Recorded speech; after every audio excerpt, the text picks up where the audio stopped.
Hello दोस्त, RRC group D level 1 परीक्षा 3 RRC का अपडेट, 2 अपडेट वेबसाइट पे और एक तीसरा अपडेट आरटीआई रिप्लाई के तहत गोरखपुर का। कुछ लोग बार बार एक ही चीज़ों को कमेंट करके पूछ के हमारा भी टाइम और अपना भी टाइम ख़राब करते हैं, लेकिन कंपटीशन ऐसा होता है कि लोगों को मन नहीं भरता। एक बार बताओ वीडियो में, दूसरा बताओ इंडिविजुअल, तीसरी बार बताइए उनको कंफर्म होगा या नहीं, तीसरी बार फिर पूछेंगे कि आपको 100% श्योर है ना, चौथी बार बोलेंगे कि कंपटीशन में है तो पेपर पे लिख के दे सकते हैं क्या, यानी क्वेश्चन अंत नहीं होने वाला है।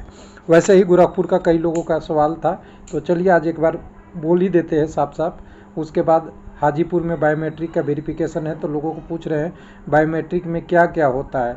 देखिए, बायोमेट्रिक में एक स्पेशल टीम आती है, बस यही फोरेंसिक जांच है, जिनको हस्तरेखा पढ़ने की ज्ञान होती है, बस इतना समझ लीजिए। दूसरा, बिलासपुर में पैनल और री मेडिकल आया है, 10 लोगों का पैनल है और री मेडिकल के लिए 6 लोग अप्लाई किए हैं। बस पूरा वीडियो का ओवरव्यू आपको यहाँ मिल गया होगा। एक एक करके चलते हैं डिटेल में। सबसे पहले बिलासपुर ही बात किए हैं, तो बिलासपुर में जाएंगे तो बिलासपुर में 2 नोटिस आपको दिखेगा आज के डेट में, 19 तारीख के डेट में। एक तो आपका ये पैनल दिखेगा जिसमें 10 कैंडिडेट का नाम है, तो बधाई। और दूसरे में 6 लोगों ने री मेडिकल के लिए अपील किया है, जितने कैंडिडेट गए थे उनमें से।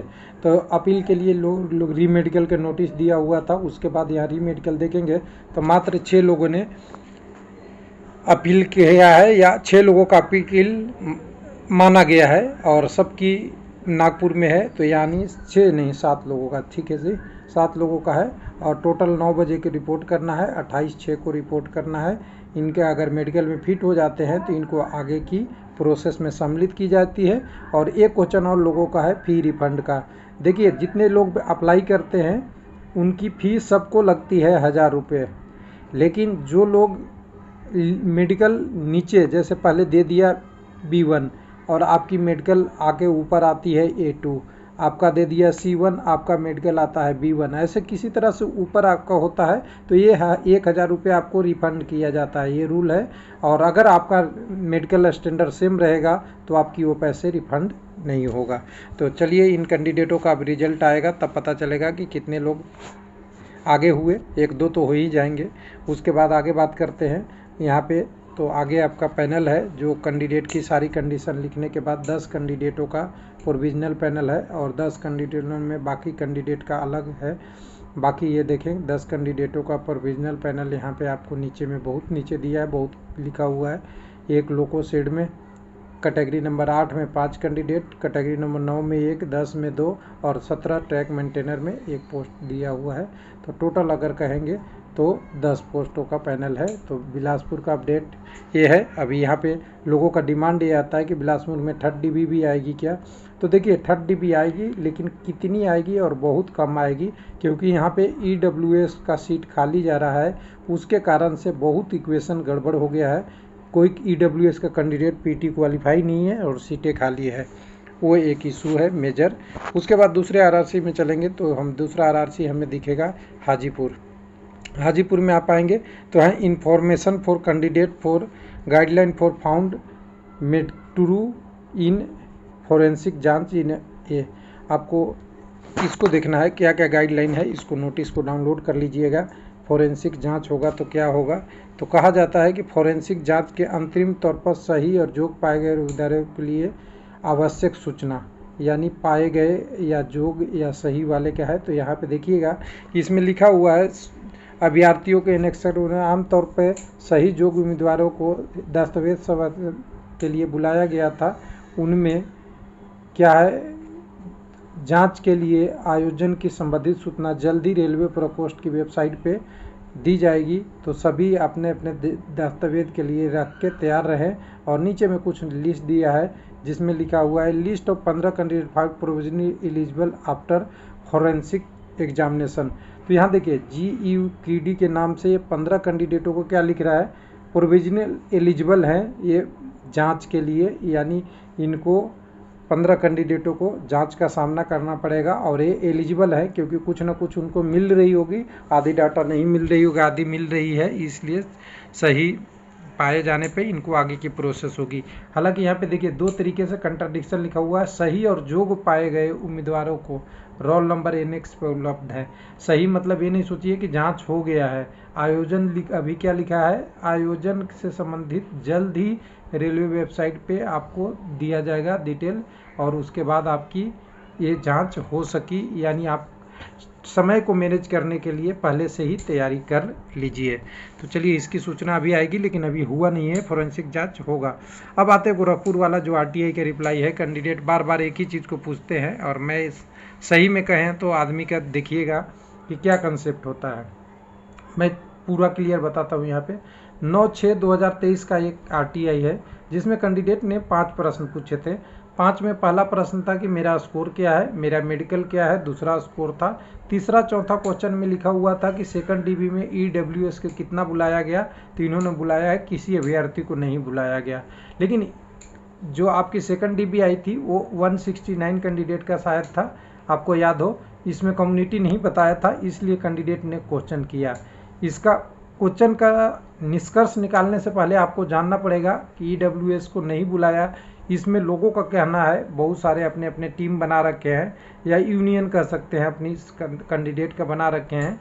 उनका कहना ये है कि ईडब्ल्यूएस कैंडिडेट को पहले यूआर में सेलेक्ट हो गया कोई कैंडिडेट, और यूआर में उसको पोस्ट नहीं मिला मेडिकल के कारण से, A2 मेडिकल भी हो गया, तो यूआर में जो क्वालिफाई कैंडिडेट था ईडब्ल्यूएस में आ गया, जिसके कारण से ईडब्ल्यूएस में कम नंबर वाले कैंडिडेट थे उनको पैनल में शामिल नहीं किया गया है। फैक्ट है, कोई इशू नहीं है। यूआर में अगर कोई कैंडिडेट मेरिट लेके, कोई कैंडिडेट, यही तो आपने साउथ ईस्टर्न रेलवे में बोला था कि मैंने मेरिट लाया तो यूआर में नहीं सिलेक्शन हुआ, तो अपने कम्युनिटी में होनी चाहिए थी। रिजल्ट रिवाइज भी हुई थी, और पूरा से रिजल्ट में डीबी का पूरा चेंज हुआ था। पता है सेम कंडीशन यहाँ क्यों नहीं होगा, जब कैंडिडेट यूआर में 80 नंबर लाके यूआर में क्वालिफाई कर गया, लेकिन यूआर में उसकी जो पोस्ट प्रेफरेंस थी उसके हिसाब से पोस्ट नहीं मिलके उनको कम्युनिटी में मिलेगा। यानी जब भी कोई कैंडिडेट बाहर होगा वो नीचे की तरफ से ही होगा। यही तो मैं शुरू से कहते आ रहा हूँ। तो ईडब्ल्यूएस के कैंडिडेट का यहाँ यूनियन है, इसलिए पता चल रहा है सभी कम्युनिटी में होता है।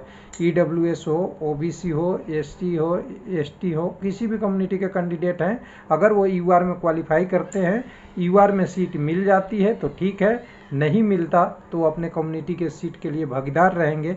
क्योंकि जब ऊपर वाले 80 नंबर 70 नंबर वाले को बाहर करेगा तो आपको क्या लगेगा, पूरी प्रोसेस ही ख़त्म हो जाएगी। यानी उसके जगह पे जो नीचे आएगा, नीचे वाला कैंडिडेट बाहर होगा, ये बिल्कुल क्लियर है। लेकिन अब ये ध्यान रखिए कि सेकंड डीबी में क्यों नहीं बुलाया। अब यहाँ पे एक चीज़ और, ये सेकंड डीबी के बाद पहले से एक चीज़ और बात कर लूँगा कि लोगों का कहना है कि ये सभी आरआरसी में करेगा क्या। तो देखिए कई आरआरसी में पूरी तरह से रूल हमेशा फॉलो नहीं होता, थोड़ा बहुत 19-20 होता है। वहाँ की डिसीजन मेकिंग बॉडी होती है, वो अपने हिसाब से ले लेती है। अब यहाँ पे सेकंड डीबी में कोई ईडब्ल्यूएस का नहीं लिया तो लोग कह रहे हैं गलत बात है। तो मैं कह रहा हूँ कि बहुत अच्छी बात है, थोड़ा सा समझ को बढ़ाने की ज़रूरी है।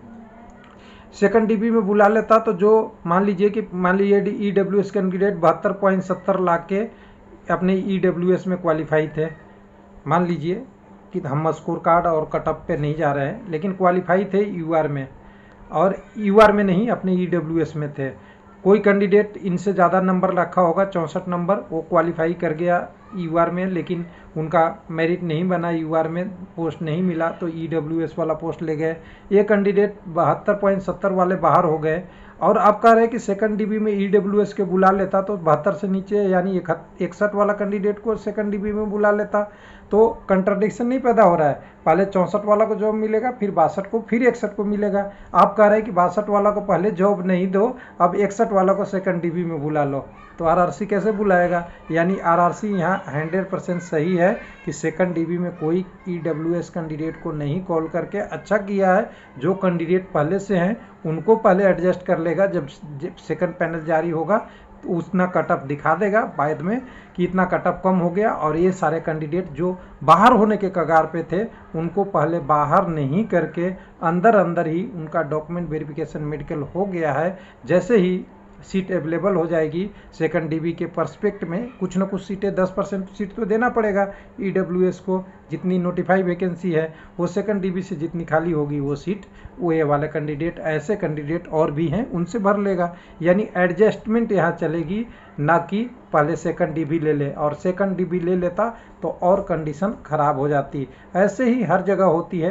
आरआरसी गोरखपुर अगर ऐसे फॉलो कर रहा है तो ये अप्रिशिएट रूल है, जिसको लोग विरोध कर रहे हैं एकदम बिल्कुल गलत है। कुछ लोगों का कहना है कि क्या सेकंड डीबी में अब ईडब्ल्यूएस नहीं आएगी, वो डिपेंड करेगा कि ईडब्ल्यूएस की सीटें भरी है या नहीं भरी है। कह रहे हैं कि यूआर से नीचे आ गया कैंडिडेट, तो यूआर से नीचे कैंडिडेट आ गया तो सबका कटअप शिफ्ट होगा, अलग अलग कटअप फिर से बनेगा। उस कटअप के हिसाब से जितनी नोटिफाई वैकेंसी है उसको भरा जाएगा, उसमें ईडब्ल्यूएस की जितनी सीटें हैं ज़रूर मिलेगी। यानी आप ध्यान रखिए कि ये सब प्रोसेस करने में अप्रूवल लेना पड़ता है, और बिना अप्रूवल लिए कोई देता नहीं है। जब कमेटी बैठेगी वो डिसाइड करेगा कि पहले मान लीजिए यूआर का कटअप यहाँ पे 64 था, अब ये 63.2 हो गया होगा, कुछ कम हो गया होगा, क्योंकि पहले जो यूआर वाला है कैंडिडेट वो नीचे आ गया। तो सब नोटिफाई होके सब करेक्ट होने के बाद हर कम्युनिटी का एग्जैक्ट डाटा बिठाने के बाद कम्युनिटी शिफ्टिंग करने के बाद होगा। अब लोग कह रहे हैं कम्युनिटी शिफ्टिंग का ये एग्जाम्पल है ये वाला, तो ये कम्युनिटी शिफ्टिंग का एग्जाम्पल नहीं है। यूआर से हमेशा कैंडिडेट अपने अपने कम्युनिटी में आता है, बशर्ते यूआर में तो जाने के लिए उसको एज का और क्वालिफिकेशन एज और प्लस में यूआर का कटअप क्लियर होना चाहिए, लेकिन नीचे आने में उससे कोई अवरोध नहीं होता। यानी यूआर का कैंडिडेट ईडब्ल्यूएस में आ सकते हैं, ओबीसी में आ सकते हैं, एससी में आ सकते हैं, एसटी में आ सकते हैं। इसलिए जो डीबी का कटअप होता है इसको प्रोविजनल कटअप बोला जाता है, फाइनल कटअप नहीं है जब तक एक एक पैनल जारी नहीं